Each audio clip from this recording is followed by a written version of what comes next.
There are some things in life that just shouldn't be forgotten, like bringing your keys when you leave the house, setting your fantasy lineup, and most importantly, having Hidden Valley Ranch to watch the game. Especially if you're having pizza. Those creamy, zesty, Cool Ranch flavors take each cheesy, melty bite to an unforgettable level. Hidden Valley Ranch, only serious about flavor. If your job at a healthcare facility includes disinfecting against viruses, you know prevention is the best medicine. And maintaining healthy spaces starts with a healthy cleaning routine. Grainger's world-class supply chain helps ensure you have the quality products you need when you need them. From disinfectants and cleaning supplies to personal protective equipment, so you can help deliver a clean bill of health. Call 1-800-GRAINGER, click Grainger.com, or just stop by. Grainger, for the ones who get it done. Americans love using their credit cards, the most secure and hassle-free way to pay. But D.C. politicians want to change that with the Durbin-Marshall credit card bill. This bill lets corporate megastores pick how your credit card is processed, allowing them to use untested payment networks that jeopardize your data security and rewards. Corporate megastores will make more money, and you pay the price. Tell Congress to guard your card, because Americans lose when politicians choose. Learn more at guardyourcard.com.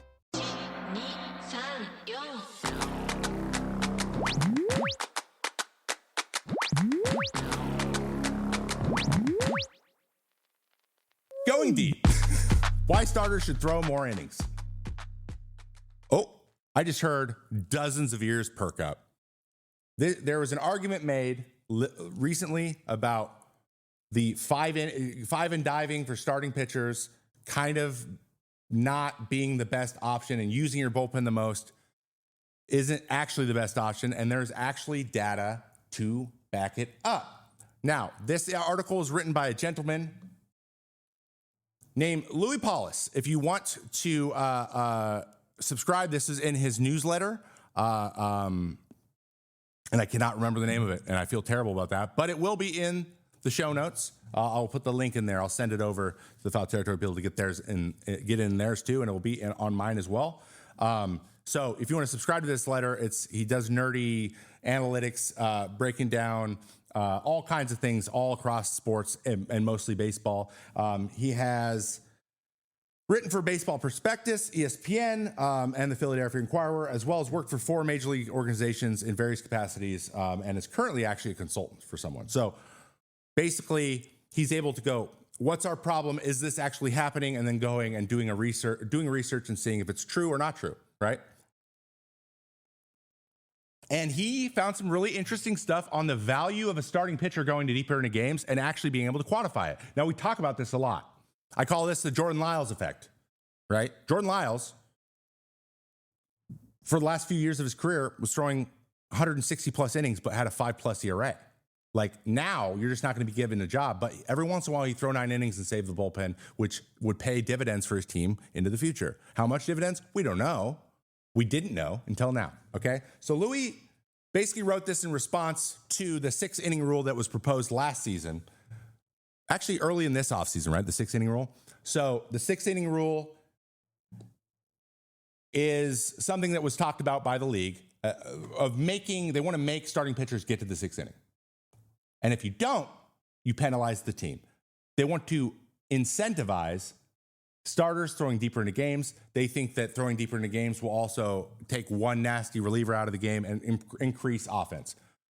I mean, yeah, that's logical, but there's a lot of moving parts there, a lot of variables that I think wouldn't work that straightforward, and that's probably why this rule hasn't been put in place. But the gist is, starting pitchers, they should have to throw 6 innings.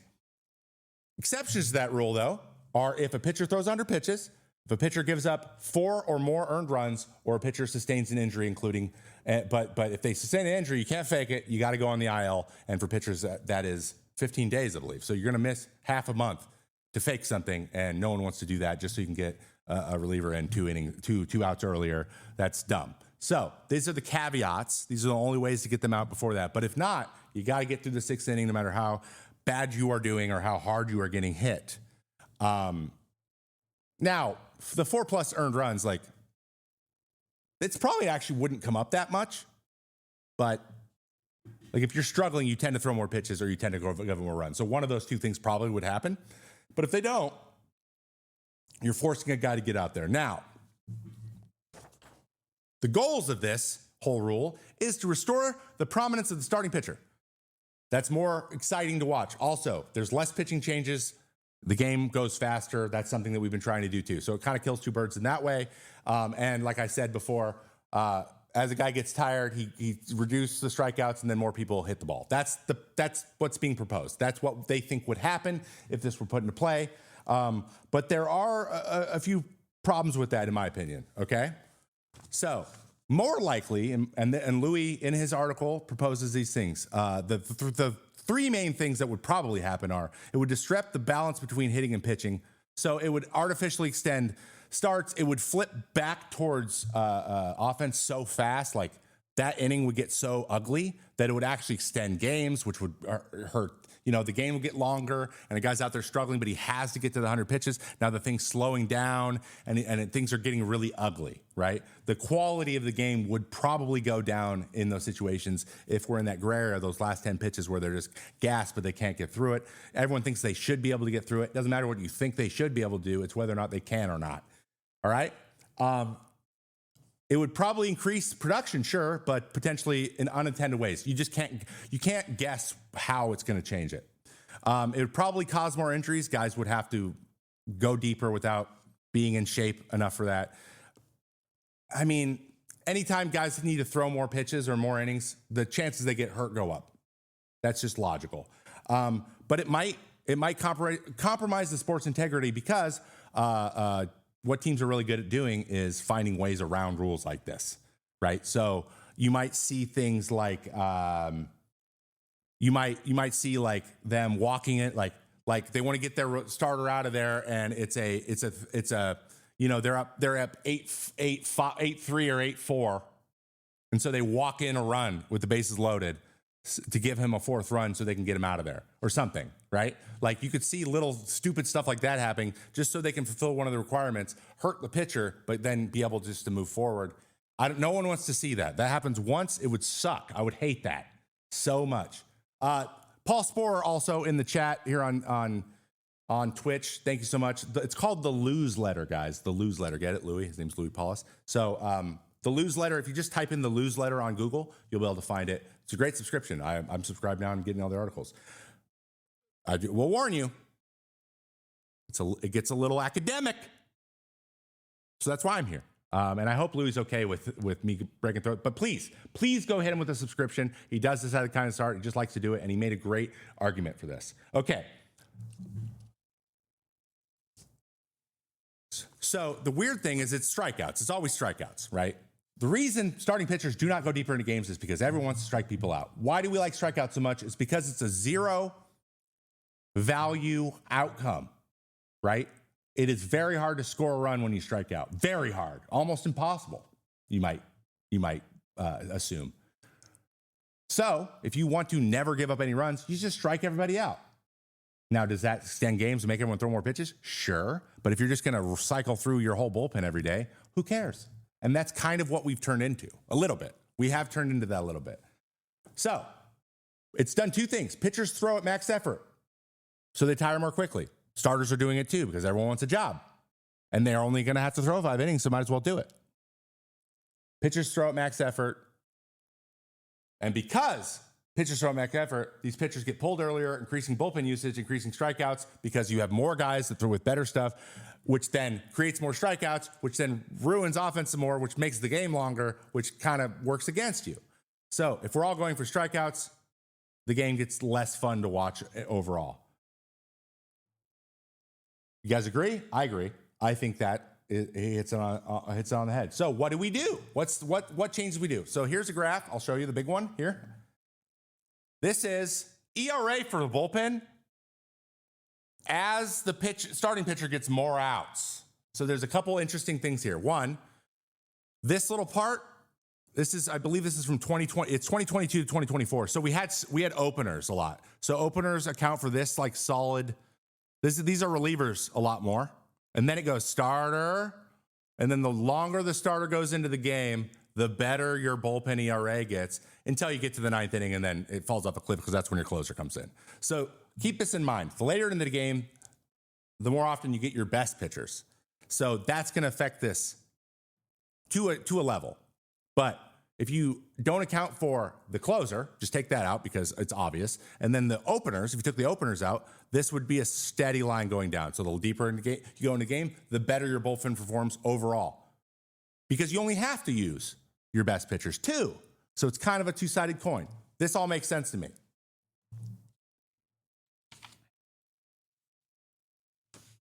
Actually, I'm going to go back to that real quick. I'll let you study it. So there are a few big trends from Louis. This is really interesting. Like, he wanted to find basically what's the instead of the 5-inning rule or the third time through the order rule, what's the perfect amount of innings? What's the perfect number of outs you want to get from your starting pitcher so that your bullpen's the best it can be and your starter's the best it can be? Like, what inning is where it switches from the starter ERA jumps above what the normal reliever ERA is? That's the way he thought about it. Like, in this inning, relievers usually have this ERA and starters usually have this ERA if they're pitching in it. And it turns out it's that inning you would think it would be. It's the 6th. So here's a couple data points. Starters pitching at least 5.2 innings result in a lower bullpen ERAs. Basically, if your team has starters average 5.2 innings as a whole, bullpen ERAs are 3.8 or lower, mostly. Starts at 15 outs, 5 innings correlate to a 4 bullpen ERA. When starting pitchers, so 6 innings, the bullpen ERAs were 3.71. Now, again, you're having your best pitchers in, so it lowers it by a third of a run. That's a lot. Based on how it was kind of broken out, each additional out recorded by the starter improves the bullpen ERA by 4 points or 12 points per extra innings pitched. So on average, bullpen ERAs improved for every single out the starting pitcher got. Of course, we get diminishing returns at some point, but it is what it is.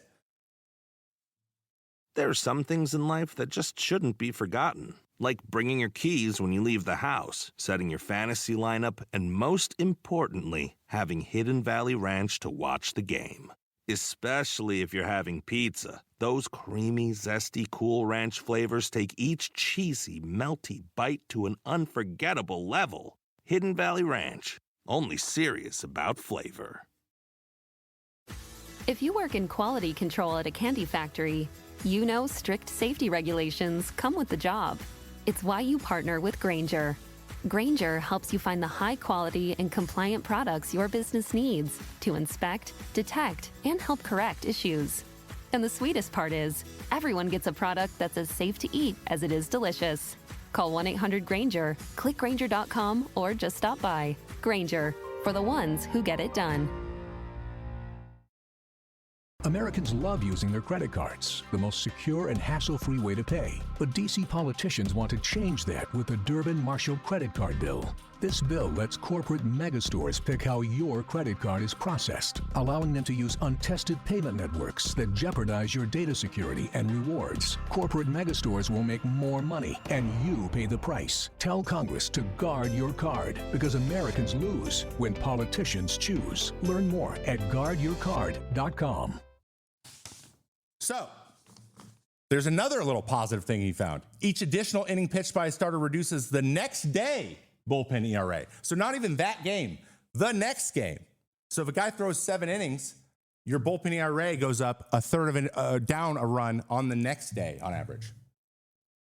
So not only are you saving your bullpen that day, you're saving your bullpen the next day to get a little bit deeper into games.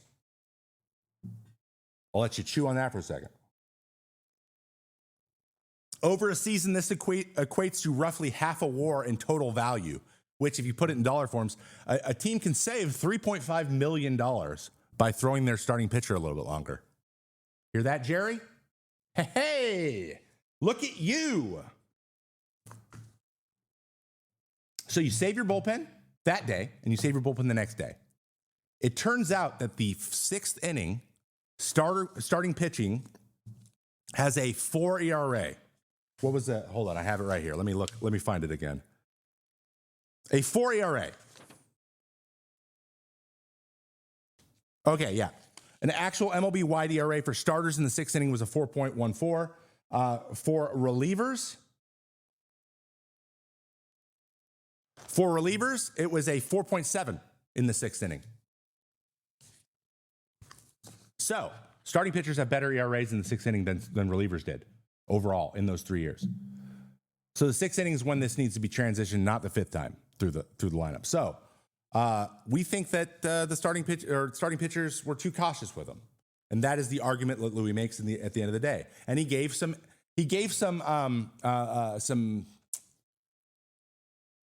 suggestions on what we can do to improve the length of a starter's outing. Okay. Starters should do these things: induce weak contact, hold secondary pitches to later innings, and pace themselves rather than maxing out velocity.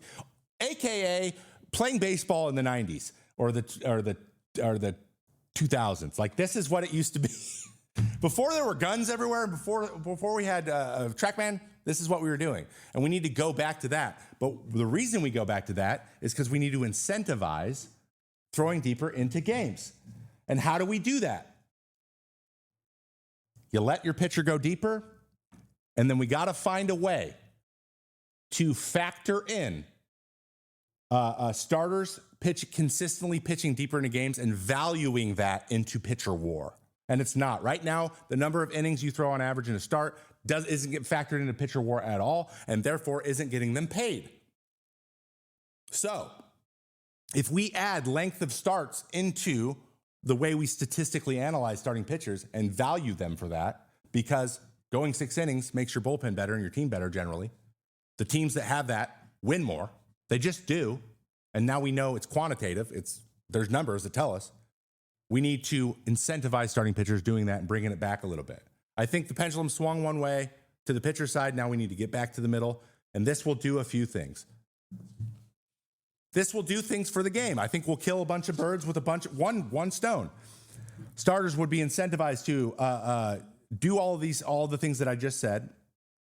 Like, for example, Paul Skeens is doing it. He added 2 more fastballs. He now throws 3 fastballs. He wants to get guys out earlier in games. He doesn't want to strike everybody out. He can, and he will strike out as many as he can, but he doesn't have to, and he'll go deeper into games. That's exactly why he added 2 fastballs, is so that he could do everything we just said. But overall, what Louis believes, and I believe, I agree, is there will be fewer strikeouts, more balls in play, and a more entertaining game. So we'll get more offense. At least we'll get more balls in play. That doesn't mean it'll be better offense, but there will be stuff happening, which is actually what we want, right? It's okay if they're still outs, but I would like it to be put in play as opposed to seeing 12 pitches to get 1 strikeout. More efficient bullpen management, reducing reliever burnout. I love that thing. Yeah, yes, I do. And better long-term success by optimizing run preventing strategies. So basically, if a pitcher starts and goes deeper into a game, you actually make your team better, and the data supports it. So actually getting into the 3rd time through the order, at least for a few hitters, makes your team better long-term if you're able to do it. And so we should be developing young guys to do that. And everything else will just kind of take care of itself. So we won't have to institute a 6-inning rule to artificially bring the game back the way we want it to go. Instead, we just incentivize the right things, and we can use numbers to tell the numbers people that it's actually a good idea, and they'll just do it. And that's what you guys should do. Please give starting pitchers some love when they go deep into games, as yours truly, a ex-relief pitcher. When in doubt, leave the starter in. Boom!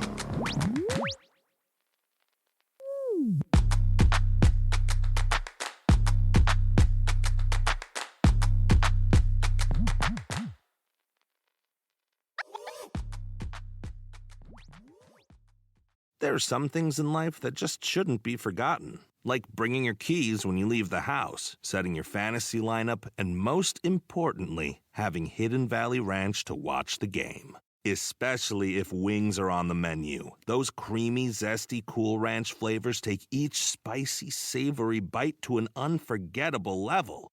Hidden Valley Ranch, only serious about flavor. Americans love using their credit cards, the most secure and hassle-free way to pay. But D.C. politicians want to change that with the Durbin-Marshall credit card bill. This bill lets corporate megastores pick how your credit card is processed, allowing them to use untested payment networks that jeopardize your data security and rewards. Corporate megastores will make more money, and you pay the price. Tell Congress to guard your card, because Americans lose when politicians choose. Learn more at guardyourcard.com.